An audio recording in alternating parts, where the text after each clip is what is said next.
Bacaan hari ini adalah Kejadian pasal 31, ayat 43 sampai 55. Mari kita baca bersama. Lalu Laban menjawab Yakub, "Perempuan-perempuan ini anakku, dan anak-anak lelaki ini cucuku, dan ternak ini ternakku.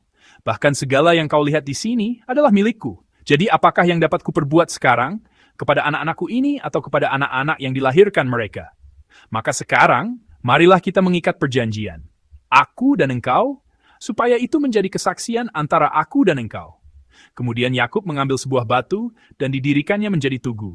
Selanjutnya berkatalah Yakub kepada sanak saudaranya, "Kumpulkanlah batu." Maka mereka mengambil batu dan membuat timbunan.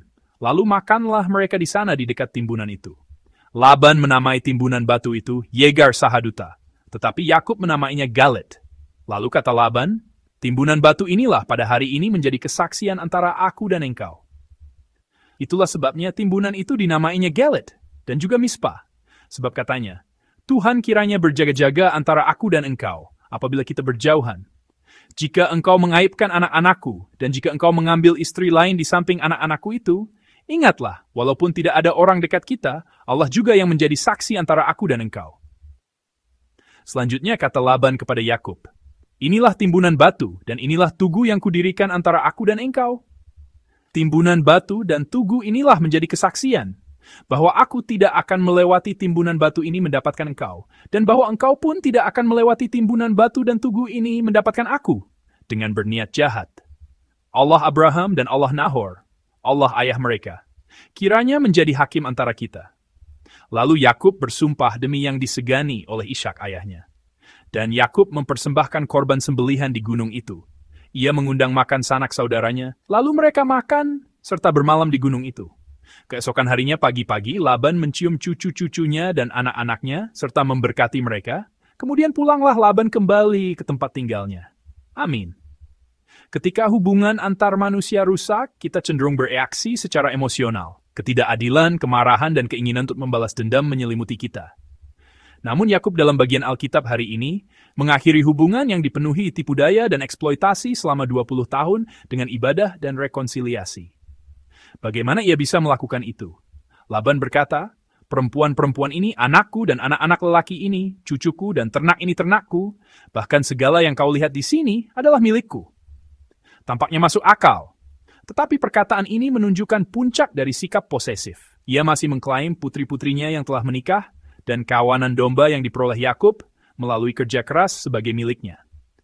Ini adalah gambaran khas seseorang yang tidak tenang bila tidak bisa mengendalikan segalanya.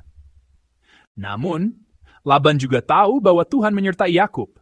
Karena ia tidak dapat menyangkal fakta bahwa ia telah diberkati karenanya, ia tidak dapat lagi menahan Yakub. Jadi, ia akhirnya mengusulkan rekonsiliasi. Karena ia tidak bisa lagi memaksakan kehendaknya di hadapan tangan Tuhan. Laban berkata, "Maka sekarang, marilah kita mengikat perjanjian, aku dan engkau, supaya itu menjadi kesaksian antara aku dan engkau."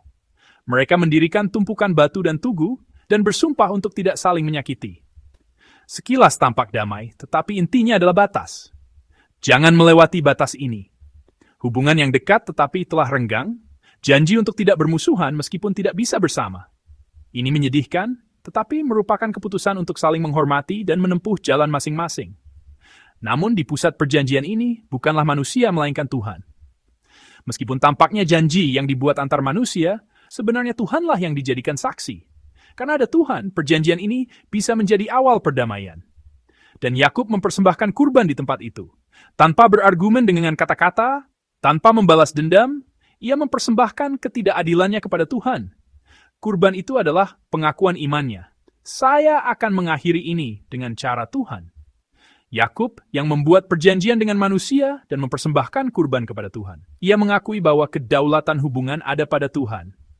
Yakub berbagi roti dengan saudara-saudaranya dan mengadakan perjamuan terakhir. Memecahkan roti di tempat perpisahan adalah simbol rekonsiliasi.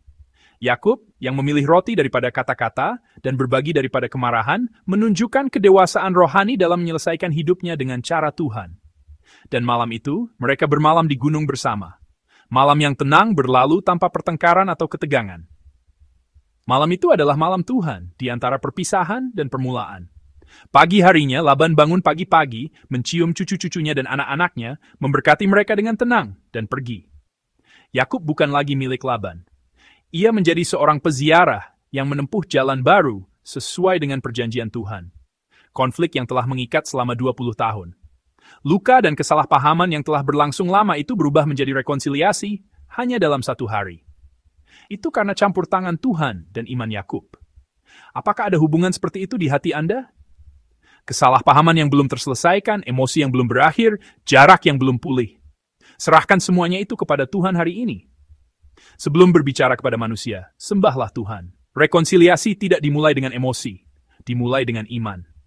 Di saat-saat terakhir hubungan, reaksi terbaik yang bisa kita lakukan adalah ibadah. Mari kita serahkan segalanya kepada Tuhan.